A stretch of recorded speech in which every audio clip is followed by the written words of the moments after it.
दोस्तों, आज दिल्ली के अरुण जेटली स्टेडियम में इंडिया और वेस्टइंडीज की टीम के बीच दूसरे टेस्ट का तीसरा दिन खेला गया। और आज का दिन एक बार फिर से पूरी तरह टीम इंडिया के नाम रहा है।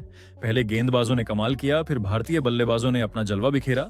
तो ऐसे में आज हम आपको इस मैच के तीसरे दिन का पूरा रोमांचक हाइलाइट्स बताने वाले हैं। तो आप इस वीडियो को अंत तक जरूर देखिएगा। और अगर आप भी भारत की टीम के बहुत बड़े फैन हैं तो आप इस वीडियो को एक लाइक जरूर कर लीजिएगा।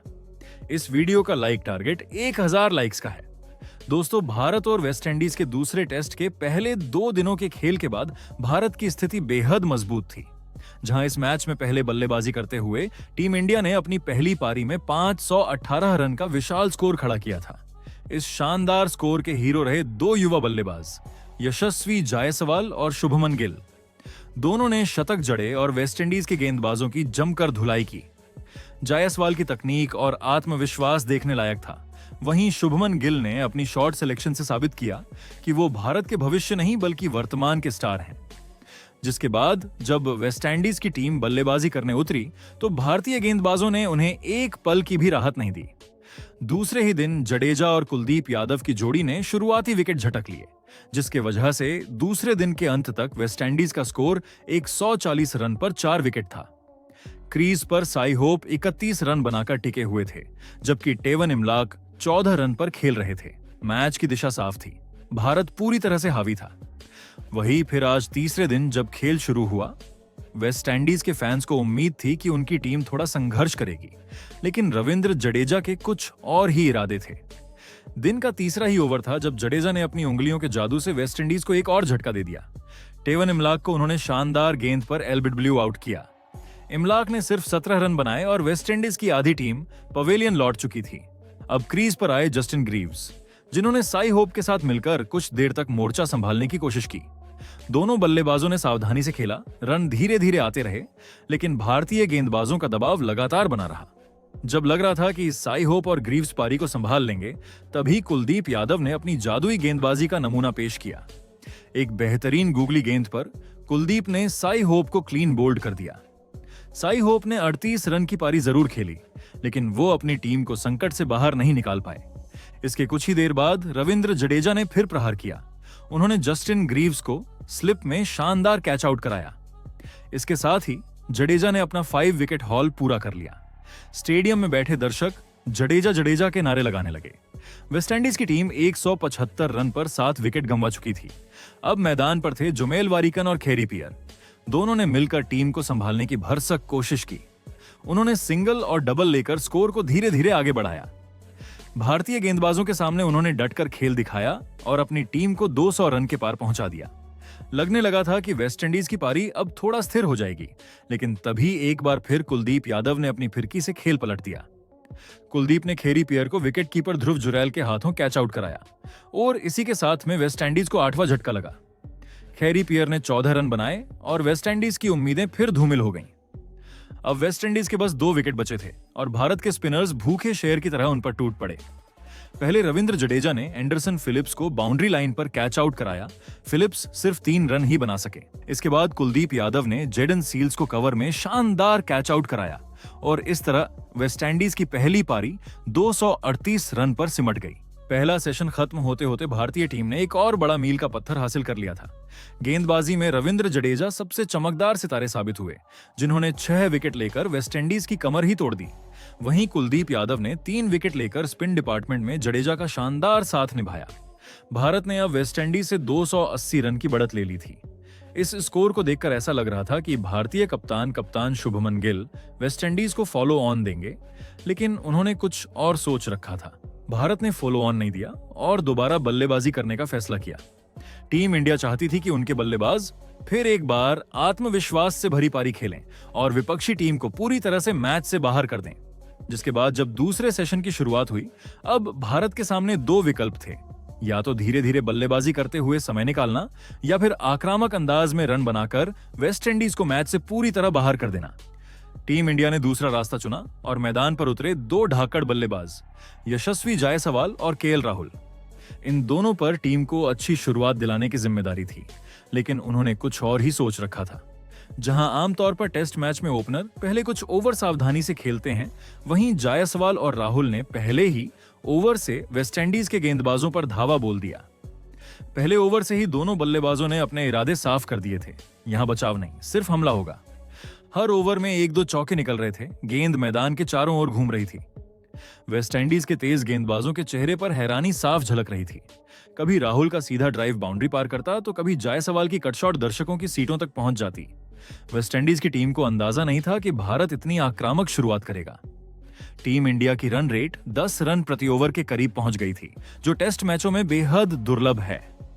दर्शक भी भारत की इस बल्लेबाजी को देखकर झूम उठे। उन्हें ऐसा लग रहा था जैसे टेस्ट नहीं, कोई वनडे या T20 मैच चल रहा हो। 9वें ओवर तक पहुंचते पहुंचते भारतीय टीम का स्कोर 50 रन के पार चला गया था। हर गेंद पर बल्ले का जोरदार जवाब मिल रहा था। वेस्टइंडीज के कप्तान ने गेंदबाजों में बदलाव किए, लेकिन भारतीय बल्लेबाजों ने किसी को नहीं छोड़ा। अब तक गेंदबाजों का मनोबल टूट चुका था। कभी जोमेल वारिकन को स्पिन से उम्मीद थी, पर यशस्वी जायसवाल ने उनके एक ही ओवर में 4 चौके ठोककर मानो ऐलान कर दिया कि यहां कोई रहम नहीं होगा। वहीं दूसरी ओर के एल राहुल अपनी ही लय में थे। उन्होंने सिर्फ चौकों पर भरोसा नहीं किया, बल्कि अब छक्कों से डील करने लगे थे। गेंद कई बार स्टैंड्स में जाकर गिरी और स्टेडियम में राहुल राहुल के नारे गूंज उठे।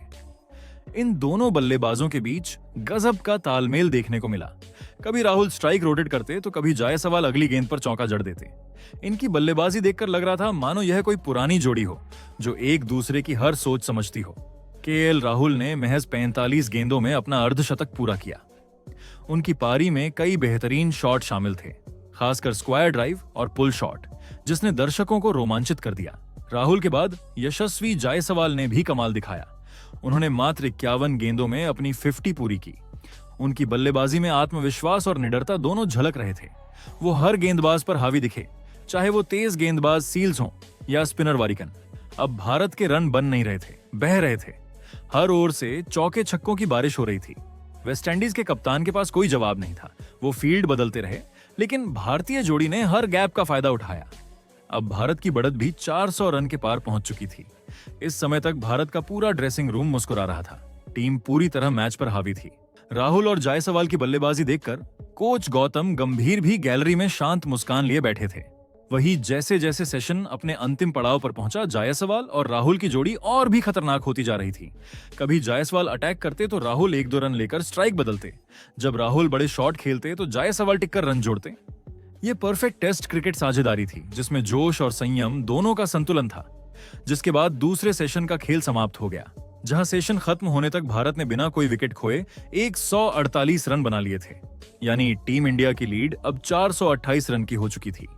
दूसरे सेशन के अंत तक यह साफ हो गया था कि यह मैच पूरी तरह भारत की पकड़ में है। इस सेशन में जायसवाल और राहुल ने बल्ले से कैरिबियाई टीम का मनोबल तोड़ दिया। वेस्ट इंडीज के गेंदबाज थके हुए, कप्तान बेबस और फील्डर हताश दिख रहे थे। जिसके बाद तीसरा सेशन शुरू होते ही यशस्वी जायसवाल और केएल राहुल एक बार फिर मैदान पर उतरे, उसी आत्मविश्वास और जोश के साथ। इन दोनों ने दूसरे सेशन में वेस्टइंडीज के गेंदबाजों की कमर तोड़ दी थी और तीसरे सेशन में उन्होंने वही सिलसिला जारी रखा। दोनों ने मिलकर टीम इंडिया का स्कोर 150 रन के पार पहुंचाया। राहुल और जायसवाल की बल्लेबाजी में वही आक्रामकता झलक रही थी जो सुबह से देखने को मिल रही थी। राहुल ने कुछ शानदार स्ट्रोक्स खेले। एक बार तो उन्होंने मिड विकेट के ऊपर से जबरदस्त छक्का जड़ा, जिसे देखकर पूरा स्टेडियम झूम उठा। वेस्टइंडीज के गेंदबाज लगातार बाउंड्री पर बाउंड्री खाते रहे। जोमेल वारिकन और जेडन सील्स ने लाइन बदलने की कोशिश की, लेकिन भारतीय बल्लेबाजों का मूड कुछ और ही था। हर ओवर में चौकों छक्कों की बौछार होती रही। भारत की टीम का जैसे जैसे स्कोर बढ़ता गया, राहुल का आत्मविश्वास भी चरम पर पहुंच गया। लेकिन जैसा क्रिकेट में होता है, एक छोटी सी गलती पूरे दिन का मूड बदल देती है, और वही हुआ टीम इंडिया और केएल राहुल के साथ में। जहां जोमेल वारिकन का एक ओवर आया, राहुल ने सोचा कि इस बार भी बड़ा शॉट खेला जाए, लेकिन गेंद उनके इरादों से थोड़ी आगे निकल गई। राहुल ने आगे बढ़कर एक लंबा शॉट लगाने की कोशिश की, लेकिन टाइमिंग चूक गई। गेंद सीधा बाउंड्री लाइन पर खड़े फील्डर के हाथों में चली गई। इस तरह केएल राहुल की शानदार पारी का अंत हुआ और भारत को अपनी दूसरी पारी में पहला झटका लगा। राहुल ने भारत की टीम के लिए 76 रन की पारी खेली, जिसमें केएल राहुल ने 8 चौके और 2 छक्के लगाए। केएल राहुल भले ही आउट हो गए हों, लेकिन उनकी पारी ने भारत को मजबूत नींव दे दी थी। उन्होंने टीम को वह रफ्तार दी थी जो टेस्ट मैचों में बहुत कम देखने को मिलती है। उनके आउट होने पर भी स्टेडियम तालियों से गूंज उठा। क्योंकि दर्शकों को पता था कि उन्होंने मैच को भारत की मुट्ठी में डाल दिया है। राहुल के आउट होने के बाद मैदान पर उतरे युवा बल्लेबाज साई सुदर्शन, जिन्होंने पहली पारी में अपने बल्ले से कमाल दिखाया था। अब साई सुदर्शन पर जिम्मेदारी थी कि वे जायसवाल का साथ दें और भारत की पारी को आगे बढ़ाएं। सुदर्शन ने शुरुआत में बहुत समझदारी दिखाई। पहली 10 गेंदों में उन्होंने कोई जल्दबाजी नहीं की, विकेट को समझा, गेंदबाजों का आकलन किया और फिर धीरे धीरे अपनी लय में आए। वेस्टइंडीज के गेंदबाजों ने भी उन्हें अच्छे लाइन लेंथ पर गेंद डाली, जिसके वजह से साई सुदर्शन ने उन्हें सामान दिया। लेकिन दूसरी ओर जायसवाल अब पूरी तरह सेट हो चुके थे। उन्होंने सुदर्शन के साथ मिलकर रन बनाने की रफ्तार बनाए रखी और देखते ही देखते भारत का स्कोर 200 रन के पार पहुंच गया। और फिर आया वो पल जिसका इंतजार पूरा स्टेडियम कर रहा था। यशस्वी जायसवाल ने जेडन सील्स के खिलाफ लगातार 2 चौके लगाकर अपना शतक पूरा किया। स्टैंड्स में बैठे फैंस खड़े होकर तालियां बजाने लगे। ड्रेसिंग रूम में साथी खिलाड़ी उन्हें बधाई देने लगे। जायसवाल ने अपनी पहली पारी में भी शतक लगाया था और अब दूसरी पारी में भी शतक जमाकर इतिहास रच दिया। लेकिन सबसे हैरानी वाली बात यह थी कि यह शतक जायसवाल ने सिर्फ 97 गेंदों पर लगाया था। इसका मतलब वो टेस्ट में वनडे खेल रहे थे। यशस्वी जायसवाल ने दिखा दिया कि वो आने वाले समय में भारतीय क्रिकेट का भविष्य नहीं बल्कि वर्तमान का हीरो हैं। उनके शतक में हर तरह के शॉट शामिल थे, सुंदर कवर ड्राइव, दमदार पुल शॉट और शालीन स्वीप। वेस्टइंडीज के गेंदबाज चाहे तेज हों या स्पिनर, सब उनके सामने बेबस नजर आए। वहीं जायसवाल के साथ साथ साई सुदर्शन ने भी अपनी बल्लेबाजी से प्रभावित किया। शुरुआती सावधानी के बाद उन्होंने गियर बदला और वेस्टइंडीज के गेंदबाजों को चौकों की सैर कराई। उनकी टाइमिंग शानदार थी और उनका फुटवर्क देखने लायक। जायसवाल और सुदर्शन दोनों के बीच 50 रन की साझेदारी बहुत ही सधी हुई रही। एक छोर से जायसवाल लगातार आक्रामक बल्लेबाजी कर रहे थे, जबकि सुदर्शन संभलकर रन बना रहे थे। दोनों के बीच यह तालमेल भारत की बल्लेबाजी की खूबसूरती को दिखा रहा था। सुदर्शन ने कुछ अनोखे शॉट्स खेलकर वेस्टइंडीज की टीम को चौंका दिया। कभी उन्होंने कवर के ऊपर से हवा में गेंद उड़ा दी, तो कभी बैक फुट पर जाकर कट शॉट मारा। उनकी हर बाउंड्री पर भारतीय ड्रेसिंग रूम में मुस्कान फैल जाती। तीसरे सेशन के बीच में ही भारत का स्कोर 300 रन के पार पहुंच गया था, और वो भी 6 रन प्रति ओवर की अविश्वसनीय गति से, जो टेस्ट क्रिकेट में किसी तूफान से कम नहीं होती।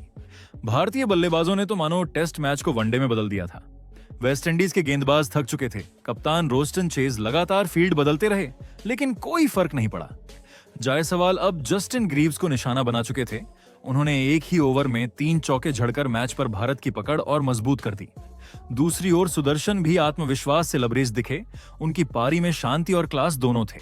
दोनों बल्लेबाजों की जोड़ी इतनी मजबूत लग रही थी कि वेस्टइंडीज के खिलाड़ियों के चेहरों पर निराशा साफ झलक रही थी। वेस्टइंडीज के लिए विकेट लेने का कोई चांस नहीं था। अब कैरिबियाई गेंदबाज इस सोच पर आ गए कि अगर भारत के बल्लेबाज कोई गलत शॉट खेलेंगे तभी विकेट मिलेगा। जिसके बाद जैसे ही सूरज ढलने लगा, अंपायर ने संकेत दिया, आज के खेल का समय समाप्त हो गया है। जहां तीसरे दिन के अंत तक भारत का स्कोर 313 रन पर 2 विकेट था और भारत की कुल बढ़त अब 593 रन की हो चुकी थी। भारत के लिए यशस्वी जायसवाल 138 रन बनाकर नाबाद लौटे, जबकि साई सुदर्शन 45 रन पर क्रीज पर टिके हुए थे। दोनों के बीच अटूट साझेदारी ने भारत को उस स्थिति में पहुंचा दिया था जहां से जीत बस औपचारिकता लग रही थी। दोस्तों, तीसरे दिन का अंत भारत के लिए सपनों जैसा रहा। जहां सुबह स्पिनरों ने जलवा दिखाया, वहीं शाम को बल्लेबाजों ने क्रिकेट का असली रोमांच पेश किया। बाकी दोस्तों, आपके हिसाब से टीम इंडिया के आज के इस शानदार प्रदर्शन का असली हीरो कौन है? अपनी राय कमेंट में जरूर बताइएगा।